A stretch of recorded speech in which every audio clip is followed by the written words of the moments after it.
back to the issue of laboratories, and that relates again to another finding that we got. If you look at our data in the report, you'll see that most boys' schools are much older. They have existed for much longer than the girls' schools.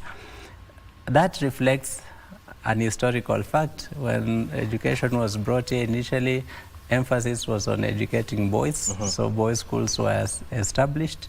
And later on, there was now need to educate girls, and so girls' schools came later.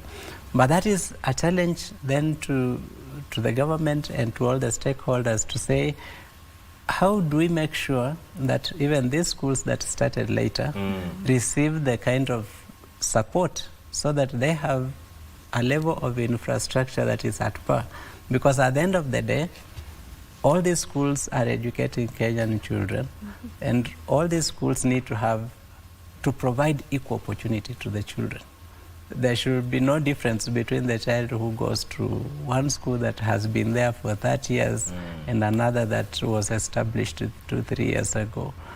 When we establish a school, it should be our responsibility to bring it up to a level that the previously established schools are. Yeah. So that, again, that will solve the problems we see when placement of learners is happening and parents are fighting for few schools and even willing to give bribes to get their children into those few schools. Yeah. What parents are responding to is the reality that these schools offer different opportunities. They do not offer the same opportunity. So we have responsibility to improve infrastructure, but also responsibility to spread the number of teachers equitably. Yes. Again, if you check in our report, you'll see that the average number of teachers per examinable subject also differs between schools.